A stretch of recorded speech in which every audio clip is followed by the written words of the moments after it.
ഇന്നൊരു പാലക്കാടൻ ദം ബിരിയാണിയാണ് ഉണ്ടാക്കുന്നത്. അതിനായിട്ട് ഒരു പാൻ വെച്ചിട്ടുണ്ട്.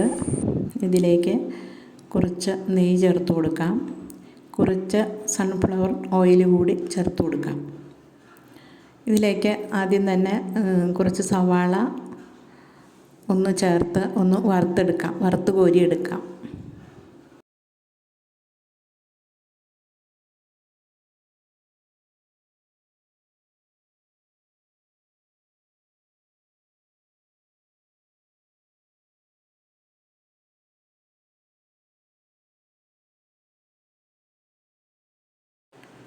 സവാള വറുത്ത് കോരിയെടുത്തിട്ടുണ്ട്. ആ പാനിൽ തന്നെ കുറച്ച് സൺഫ്ലവർ ഓയിൽ കൂടി ഒഴിച്ചിട്ടുണ്ട്. ഇതിലേക്ക് 4 പച്ചമുളക് ചേർത്തൊന്ന് പൊട്ടിച്ചെടുക്കാം. ഇതിലേക്ക് ഗ്രാമ്പു, പട്ട, ഏലക്കായ കൂടി ചേർത്ത് ഒന്നുകൂടി പൊട്ടിച്ചെടുക്കാം. അതിനുശേഷം കുറച്ച് സവാള ചേർത്ത് നന്നായിട്ടൊന്ന് വഴറ്റിയെടുക്കുക.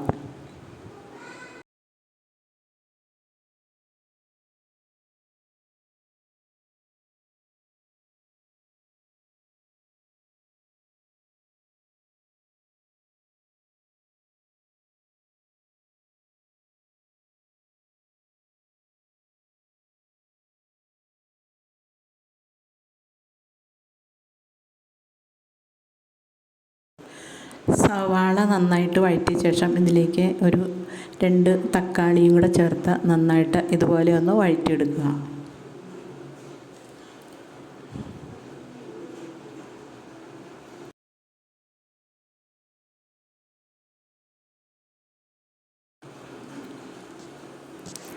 സവാളയും തക്കാളിയും നന്നായിട്ട് വഴറ്റിയ ശേഷം ഇതിലേക്ക് ഇഞ്ചി വെളുത്തുള്ളി പേസ്റ്റ് കൂടി ചേർത്ത് ഇതുപോലെ ഒന്നുകൂടി നന്നായിട്ടൊന്ന് വഴറ്റുക.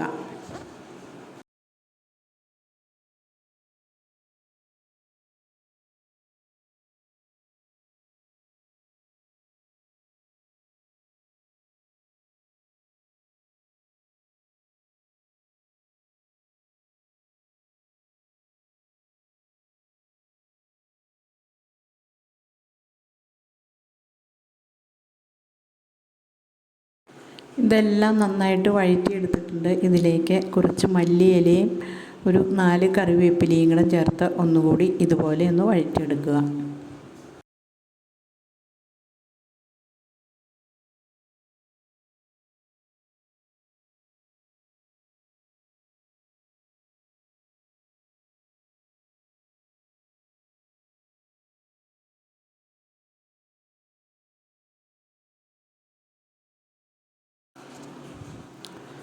അതിനുശേഷം ഇതിലേക്ക് ഒരല്പം മുളക് പൊടിയും അല്പം ഗരം മസാലയും കൂടെ ചേർത്ത് നന്നായിട്ട് വഴറ്റുക. പൊടിയുടെ പച്ചമണമൊക്കെ മാറുന്നത് വരെ നന്നായിട്ട് ഇതുപോലെ ഒന്ന് വഴറ്റിയെടുക്കുക.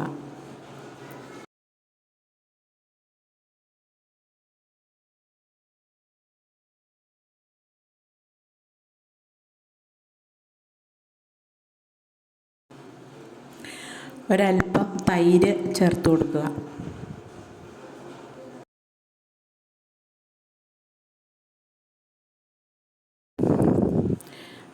വെള്ളം ചേർത്ത് കൊടുക്കുക. വെള്ളം ചേർത്ത് കൊടുക്കുക എന്ന് വെച്ചാൽ ഏത് പാത്രത്തിലാണോ അരി ഇടുന്നത് ആ പാത്രത്തിൽ 2 പാത്രം വെള്ളം ചേർത്ത് കൊടുക്കുക. ഇത് വെള്ളം ചേർത്ത് കഴിഞ്ഞപ്പോൾ ഞങ്ങളുടെ പാത്രം ചെറുതായിപ്പോയി. അതിന് ശേഷം അതുകൊണ്ട് കുറച്ച് വെള്ളം കോരിയെടുത്ത ശേഷമാണ് ഞങ്ങൾ അരി ചേർത്ത് കൊടുക്കുന്നത്. അതിനുശേഷം വേറെ പാത്രത്തിലേക്ക് മാറ്റി ഒന്നിച്ചാക്കി എടുത്തിട്ട് ഇതുപോലെ നന്നായിട്ട് വെള്ളം വറ്റുമ്പോൾ ഈ അരിയും വെന്തിരിക്കും.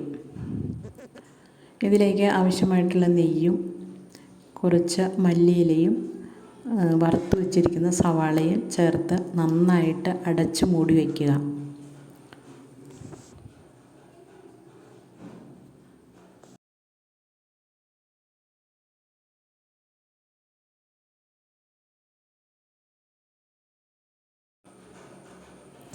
അങ്ങനെ ഞങ്ങൾ ഉണ്ടാക്കി പാലക്കാടൻ ദം ബിരിയാണി.